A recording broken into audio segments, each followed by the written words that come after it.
Hai Ols, mari kita melihat di mana taman mini kaktus kita hari ini begitu comel, cantik dan tersusun rapi.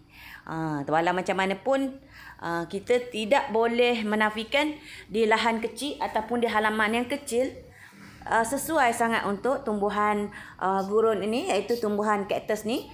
Tumbuhan kaktus ni macam tumbuhan gurun lah. Berbagai-bagai jenis kaktus di sini dipamerkan, disusun dengan cantik, dengan rapi. Tapi di dalam penyusunan kaktus-kaktus mini ni pun kena ada kreativitinya. Kaktus-kaktus ni adalah tumbuhan gurun yang memang suka terdedah kepada cahaya terus. Cahaya matahari dan macam kita di Asia, lebih lagi di Malaysia yang bukan 4 musim, tapi di tempat kita ni adalah tidak ada musim. Di Malaysia tidak ada musim. Jadi tidak ada musim salju, tak ada musim gugur, tak ada musim bunga. Jadi kita satu musim sahaja.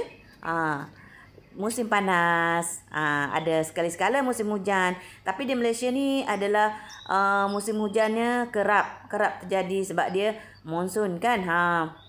Jadi yang kaktus ni sesuai tumbuh di kawasan gurun yang tidak begitu lembap dan tidak begitu banyak hujan turun. Jadi di Malaysia ni kita sesuaikan tanaman kaktus mini kaktus ni dengan mereka boleh hidup cantik, nampak cantik kan. Tidak adalah yang tak mati, tipulah kan. Jadi banyak juga yang mati, tapi mereka kita kena belajar memahami tumbuhan gurun ini, media apa yang dia sesuai, medium tanam macam mana yang sesuai untuk kaktus gurun ni, bunga gurun ni. Jadi kita memerlukan orang kata pengetahuan yang tinggi untuk menyesuaikan pokok-pokok gurun ini di Malaysia lah khususnya. Jadi alhamdulillah kebanyakannya menjadi daripada percubaan demi percubaan. Dia menjadi dan alhamdulillah macam inilah hasilnya.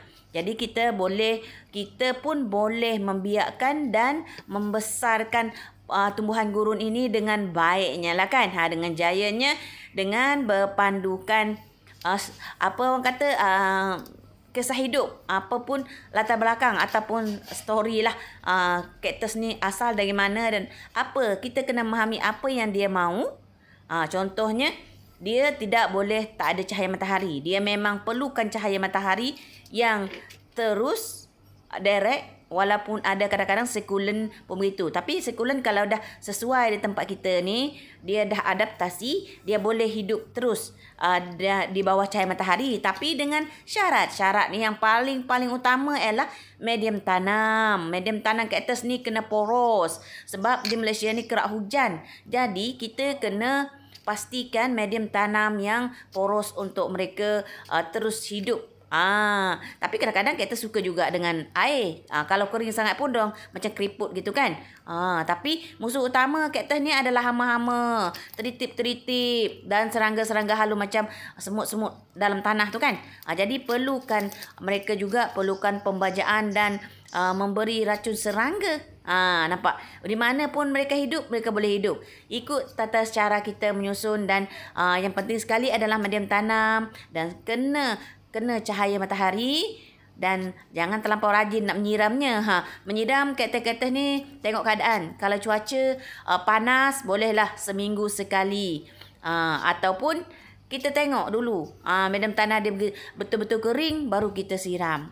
Mereka tak boleh juga tak kita siram, nanti mereka akan kecut macam tu. Dan kita hiaskan mereka dengan cantik-cantik macam ni kan. Comel kan. Tengok dia yang kaktus astro kaktus, macam-macam jenis lah kaktus di sini. Alhamdulillah kita ada koleksi kaktus.